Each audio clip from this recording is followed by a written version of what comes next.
గురుబ్రహ్మ ప్రేక్షకులకు నమస్కారం అండి. ఈ వీడియోలో కుంభరాశిలో జన్మించిన వారికి 2024 సంవత్సరం ఆగస్ట్, సెప్టెంబర్, అక్టోబర్ మాసాలలో ఎలా ఉండబోతుందో క్లియర్గా వివరిస్తాను. ఒక్కొక్క మాసంలో ఏ రోజులు అనుకూలం, ఏ రోజులు ప్రతికూలమో కూడా వివరిస్తాను. కాబట్టి దయచేసి ఈ వీడియోని చివరిదాకా చూసి ఒకవేళ మీకు పెళ్ళైనట్లయితే మీ పేరు, మీ జీవిత భాగస్వామి పేరు కింద కమెంట్ సెక్షన్లో తెలియచేయండి. మీలాంటి జంటలు ఇంకెంతమంది ఉన్నారో చూద్దాం. శ్రీ దుర్గాదేవి జ్యోతిష్యాలయం. మీరు ఇప్పుడు వరకు ఎక్కడెక్కడో జ్యోతిష్యం చెప్పించుకుని నిరాశ చెంది ఉన్నారా? అయితే ఒక్కసారి గురువు గారికి ఫోన్ కాల్ చేసి చూడండి. ప్రేమ, పెళ్లి, ఉద్యోగం, రాజకీయం, విదేశీ ప్రయాణం, ధనం నిలకడగా లేకపోవటం, భార్యాభర్తల మధ్య గొడవలు, ఆస్తి తగాదాలు, అప్పుల బాధలు, స్త్రీ పురుషుల ఎలాంటి గుప్త సమస్యలకైనా, ఎటువంటి సమస్యలకైనా ఒక్క రోజులోనే పరిష్కారం చూపుతారు. వీరు ఫోన్ నంబర్ 9542637206. ఇంట్రెస్ట్ ఉన్న వాళ్ళు ఎవరైనా ఏ టైంలోనైనా వీరు కాల్ చేయవచ్చు. ఇక 2024 సంవత్సరం ఆగస్టు మాసంలో మీకు ఎలా ఉండబోతుందంటే, ఉద్యోగస్తులకు స్థాన చలన యోగాలు అనేవి సూచిస్తున్నాయండి. అయితే కుంభరాశి వారు రుణాలు పెరగకుండా చూసుకోవాలి. ఒకవేళ మీరు ఏ వస్తువునైనా ఇష్టపడినా, కార్లు కొందాం అనుకుంటున్నా, మీ స్థాయికి మించిన వస్తువులను కొందాం అనుకుంటున్నా సరే 1-2 సార్లు ఆలోచించండి. మీ చేతిలో డబ్బుంటేనే కొనండే తప్ప రుణాలు తీసుకుని విలాసాలపైన పెట్టుబడి పెట్టవద్దు. అప్పు లేదా రుణం తీసుకుని బంగారాన్ని కొనటం కానీ, రుణం తీసుకుని కార్లు కానీ, వాహనాలు కానీ కొనుగోలు చేయటం కానీ, రుణాలు తీసుకుని బెట్టింగులు కట్టడం కానీ, రుణాలు తీసుకుని షాపింగ్ చేయటం కానీ, రుణాలు తీసుకుని విలాసాలకు ఖర్చు పెట్టడం కానీ చేస్తారు. అంటే మీ మనసు అటువైపు మల్లుతుందండి. కాబట్టి అవసరం అయితేనే తప్ప ఆగస్టు మాసంలో కుంభరాశి వారు ఎట్టి పరిస్థితుల్లోనూ రుణాలు తీసుకోకపోవటమే మంచిది. ఆ రుణం తీసుకుని దేనిపైనైనా పెట్టుబడి పెట్టి దానికి రిటర్న్స్ వస్తాయి అంటేనే తీసుకోండే తప్ప అనవసరంగా ఖర్చులు చేయవద్దండి. ఆత్మవిశ్వాసంతో ఆలోచించి ప్రతి పని కూడా చేయటం మంచిదండి. ఈ మాసం ప్రారంభం నుండి ధనానికి సంబంధించిన ఒత్తిడి అనేది కాస్త తగ్గుతుంది. ధన ప్రవాహం అనేది మరీ ఎక్కువగా లేకపోయినా సరే అవసరానికి ధనం సర్దుబాటు అవుతుందండి. సంతానం వల్ల చక్కటి సౌఖ్యతను అనుభవిస్తారు. మీ కుటుంబంలో శుభకార్యాలు జరిగే అవకాశాలు ఉన్నాయి. బంధుమిత్రుల యొక్క ఆదరణ వల్ల మీ కుటుంబంలో జరగబోయే శుభ కార్యక్రమాలను పూర్తి చేస్తారు. వ్యాపార వ్యవహారాలు అనేవి సామాన్యంగా ఉంటాయండి.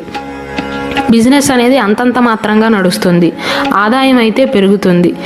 గతం కంటే ఆదాయం పెరుగుతుంది, కానీ ఎక్కువ లాభాలైతే ఉండవు. తృతీయ వారం నుండి నిర్దేశించుకున్న లక్ష్యాలన్నీ కూడా సరైన సమయంలో పూర్తి చేయగలుగుతారు. అవాంతరాలు అనేవి తొలగుతాయండి. అంటే ఆగస్టు మాసంలోని మొదటి 2 వారాలు కుంభరాశి వారికి అంతంత మాత్రంగా ఉంటుంది. 3వ వారం నుండి కాస్త అనుకూలిస్తుంది. తృతీయ వారం నుండి కాస్త అనుకూలమైనటువంటి ఫలితాలను చూస్తారండి. ఉద్యోగం చేస్తూ జీవనాన్ని కొనసాగిస్తున్న వారికి స్థానచలన సూచనలు ఉన్నాయండి. ఉద్యోగ మార్పు కోసం కూడా ఆగస్టు మాసం పర్వాలేదు అనిపిస్తుంది. ఈ మాసాంతంలో విదేశంలో ఉన్న వారి యొక్క సహాయ సహకారాలు అనేవి మీకు లభిస్తాయండి. వారి ఆదరణ వల్ల చాలా వరకు సమస్యల నుండి, ఆర్థిక సమస్యల నుండి, మానసిక సమస్యల నుండి బయటపడగలుగుతారు. ఒత్తిడి అనేది కాస్త తగ్గుతుంది. ఆగస్టు మాసం పూర్తయ్యే లోపు మీ మాతృవర్గీయులకు ఆరోగ్య సమస్యలు సూచిస్తున్నాయండి. కాబట్టి ఆగస్టు మాసంలో తల్లిగారి ఆరోగ్య విషయంలో కానీ, తల్లి తరపు వారి ఆరోగ్య విషయంలో కానీ జాగ్రత్తలు తీసుకోవటం మంచిదండి. విద్యార్థులకు బాగానే ఉంటుంది. మొత్తం మీద చూసుకున్నట్లయితే కుంభరాశి వారికి ఏలినాటి శని జరుగుతుంది. కాబట్టి అదృష్టం పైన మాత్రం హోప్స్ పెట్టుకోవద్దండి. కష్టపడి పని చేస్తేనే మంచి ఫలితం ఉంటుందే తప్ప అదృష్టం అనేది పెద్దగా కలిసి రాదండి. 2024 సంవత్సరం సెప్టెంబర్ మాసంలో కుంభరాశి వారికి ఎలా ఉండబోతుందంటే, సెప్టెంబర్ మాసంలో వృత్తి, ఉద్యోగ, వ్యాపారాలు చేసే వారికి సామాన్య ఫలితాలు ఉంటాయండి. ఏలినాటి శని యొక్క ప్రభావం అనేది కుంభరాశి వారి పైన ఉన్నప్పటికీ కూడా చెడు ఫలితాలు అయితే సూచించట్లేదండి. ఉద్యోగస్తులకి ఇబ్బందులు ఉండవు. వ్యాపారం చేస్తున్న వారికి కూడా ఇబ్బందులు ఉండవు. బానే ఉంటుంది. అయితే స్త్రీ సంబంధమైన ధన వ్యయం ఎదురయ్యే అవకాశాలు ఉన్నాయండి. ముఖ్యంగా మగవారికి, కుంభరాశిలో జన్మించిన పురుషులకు భూ సంబంధిత విషయాలలోనూ, క్రయ విక్రయాల విషయంలో నష్టాన్ని ఎదుర్కొనే అవకాశాలు ఉన్నాయి. ఉద్యోగ వ్యాపారాలలో మీరు ఎటువంటి వృత్తి వ్యాపారాలు చేస్తున్నా మీ పని విషయంలో బాగానే ఉంటుందండి. కాకపోతే ఈ మాసంలో నెగిటివ్ ఏంటంటే స్త్రీ సంబంధమైన విషయాల్లో ధన వ్యయం ఎదురవటం, రెండవది భూ సంబంధిత విషయాల్లోనండి. కాబట్టి ఈ మాసంలో క్రయ విక్రయాలకు దూరంగా ఉండండి. అమ్మవద్దు, కొనవద్దు. భూమిని కానీ విలువైన వస్తువులను కానీ అమ్మటం మంచిది కాదండి, కొనటం కూడా మంచిది కాదు. అంటే పరిస్థితి ఎలా ఉంటుందంటే, ఒకవేళ బంగారం కొన్నారనుకోండి, మీరు కొన్న వెంటనే రేట్ తగ్గిపోయే అవకాశాలు ఉన్నాయి. అంటే ఏదో ఒక రకంగా ఆ సమయంలో అమ్మటం, కొనటం మీకు కాస్త నష్టాన్ని మిగులుస్తుంది. సంతానలేమి దంపతులు ఎవరైతే ఉన్నారో, కుంభరాశిలో జన్మించి పెళ్ళయి సంతానం కోసం ఎవరైతే ఎదురు చూస్తున్నారో, సంతాన ప్రయత్నాలు అనేవి ఫలిస్తాయండి ఈ మాసంలో. ఆదాయ విషయం చూసుకున్నట్లయితే ఆదాయం గత మాసాల కంటే కూడా సెప్టెంబర్ మాసంలో కాస్త మెరుగ్గా ఉంటుంది. ఇంతకుముందు చెప్పినట్లుగా నష్టాలన్నీ కూడా స్త్రీ వలన, అమ్మకాల వల్ల, కొనుగోలు వల్ల తప్ప ఆదాయంలో ఇబ్బంది అయితే ఉండదు. గతంలో రూపాయి సంపాదిస్తే ఇప్పుడు 10 రూపాయలు సంపాదిస్తారని నేను చెప్పట్లేదు, కానీ కొంచెం తేడా ఉంటుందండి. మీ వృత్తి వ్యాపారాలలో ఇబ్బందులు అయితే పెద్దగా ఉండవు. ద్వితీయ వారంలో విలువైన సమాచారం లభిస్తుందండి. కుటుంబ వాతావరణంలో కూడా ఆనందకరమైన సంఘటనలు చోటు చేసుకుంటాయి. మీ సంతానానికి కానీ లేదా మీరు ఉద్యోగ ప్రయత్నాలు చేస్తున్నట్లయితే మీకు ఉద్యోగం లభించటం కానీ జరుగుతుంది. అయితే స్టార్టింగ్ నుంచి నేను చెప్పేది ఒకటేనండి, సెప్టెంబర్ మాసంలో మాత్రం కుంభరాశిలో జన్మించిన వారు ఆర్థిక లావాదేవీలలో జాగ్రత్తలు తీసుకోవాలి. అమ్మటం, కొనటం మాత్రమే కాదు, అప్పు ఇవ్వవద్దు, అప్పు తీసుకోను వద్దు. ఈ ఒక్క నెలలో ఆర్థిక పరమైన ట్రాన్సాక్షన్స్ కానీ, ఆస్తులకు సంబంధించిన వ్యవహారాలు కానీ నిలిపివేయటం మంచిది. ఇక తప్పదు అనుకుంటేనే తప్ప 1-2 సార్లు ఆలోచించి నిర్ణయాన్ని తీసుకోండి. ముఖ్యంగా ఎవ్వరికీ కూడా చేబదులు కానీ అప్పులు కానీ ఇవ్వవద్దు. ఒకవేళ ఇవ్వవలసిన పరిస్థితి వస్తే ఏదైనా ప్రాపర్టీ డాక్యుమెంట్స్ కానీ అలాంటివి తీసుకోవటం మంచిదండి. లేకపోతే సంతకాలైనా పెట్టించుకోండి. ఈ మాసంలో ప్రయాణాలు అయితే మంచిని సూచిస్తున్నాయండి. కొత్త ప్రణాళికలను రచించడానికి కానీ, గతంలో మీ మనసులో ఉన్న ఆలోచనలను కార్యరూపం దాల్చడానికి ఈ మాసం సరైన సమయంగా చెప్పవచ్చు. విద్యార్థులకు కూడా అనుకూలమైనటువంటి కాలంగా చెప్పవచ్చండి. మంచి ఫలితాలను సాధిస్తారు. పై చదువులు చదవాలి అనుకుంటున్న వారికి, అటువంటి ప్రయత్నాలు చేస్తున్న వారికి కూడా సెప్టెంబర్ మాసం అనేది అనుకూలమైనటువంటి కాలంగా చెప్పవచ్చు. అయితే కుంభరాశిలో జన్మించి ఆడవారైనా మగవారైనా సరే బెట్టింగులు కానీ, అత్యాశకి ఎవరైతే పోతారో జోదం కానీ, ఇలాంటి వాటి వల్ల గౌరవ హాని, ధన నష్టం ఎదురవుతుంది. ముఖ్యంగా ఎప్పుడంటే సెప్టెంబర్ 19వ తారీఖు, సెప్టెంబర్ 24వ తారీఖు, సెప్టెంబర్ 29వ తారీఖు, ఈ 3 తేదీలు కూడా కుంభరాశి వారికి అనుకూలమైనవి కావండి. మెయిన్గా ఈ 3 తేదీలలో ఆర్థిక లావాదేవీలు జరపటం కానీ, అప్పులు ఇవ్వటం కానీ, అప్పులు తీసుకోవటం కానీ, చేబదులు ఇవ్వటం కానీ, లేదా స్టాక్ మార్కెట్లో, షేర్ మార్కెట్లో ఇటువంటి వాటిల్లో పెట్టుబడి పెట్టడం కానీ చేయవద్దు. సెప్టెంబర్ 19, 24, 29. ఇక 2024 సంవత్సరం అక్టోబర్ మాసంలో మీకు ఎలా ఉండబోతుందంటే, అక్టోబర్ మాసంలోని మొదటి వారంలో ఒక ముఖ్యమైన వ్యవహారంలో ఆటంకాలు ఎదురవుతాయండి. పోలీసు వల్ల కానీ, కోర్టుల వల్ల కానీ కొన్ని వేధింపులు ఉంటాయి. కాబట్టి ఎవరైతే ఇప్పటికే కోర్టు కేసులతోనూ, పోలీస్ కేసులతో ఇబ్బంది పడుతున్నారో ఆవేశాన్ని ప్రదర్శించకుండా సౌమ్యంగా రాజీకి సిద్ధమవ్వండి.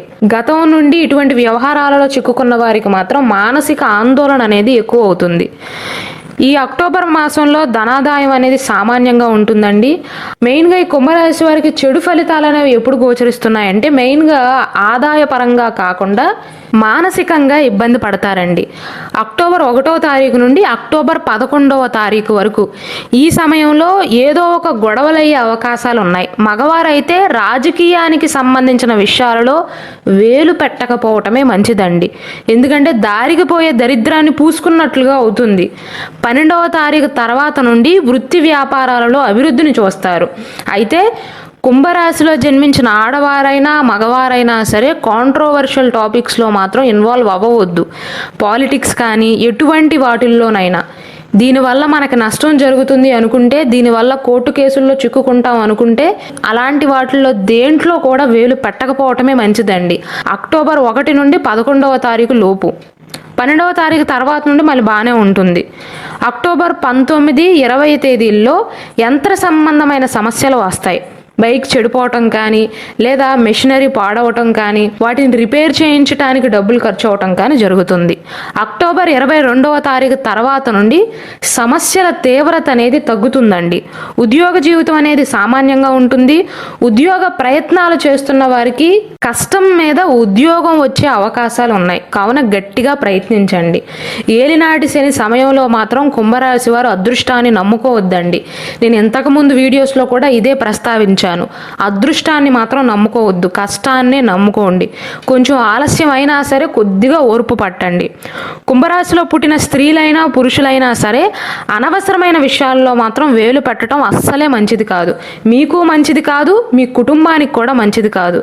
పైగా ఈ సమయంలో శని యొక్క చెడు ప్రభావం కూడా మీ పైన ఉంది. సంతాన ప్రయత్నాలకి ఈ మాసంలో కూడా అనుకూలమైనటువంటి ఫలితాలే సూచిస్తున్నాయండి.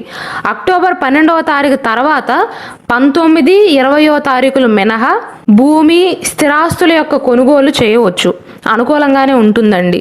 పెళ్ళైన వారికి ఈ మాసంలో బాగానే ఉంటుంది, పెద్దగా ఇబ్బందులు అయితే సూచించట్లేదు. అయితే ఎన్ని అనుకూలమైనప్పటికీ కూడా శని భగవానుడు ప్రస్తుతం మీ రాశిలోనే అంటే 1వ ఇంట్లోనే ఉన్నాడు అని గుర్తుంచుకోండి. కావున శని భగవానుని దృష్టిలో ఉంచుకుని మీకు సంబంధం ఉన్న వ్యవహారాలను పట్టించుకోండి తప్ప అనవసరమైన వాటిల్లో వేలు పెట్టవద్దండి. గవర్నమెంట్ ఉద్యోగస్తులు అత్యాశకపోతే మాత్రం ఈ మాసంలో ఖచ్చితంగా పరువు పోగొట్టుకునే అవకాశాలు ఉన్నాయి. విద్యార్థులకైతే బాగానే ఉంటుందండి. స్టాక్ మార్కెట్లు, షేర్ మార్కెట్లో పెట్టుబడి పెట్టేవారికి కూడా 12వ తారీఖు తర్వాత నుండి 19, 20వ తారీఖులు మినహా మిగిలిన సమయం అనేది బాగానే ఉంటుంది. ఇవి ఆగస్ట్, సెప్టెంబర్, అక్టోబర్ మాస ఫలితాలండి.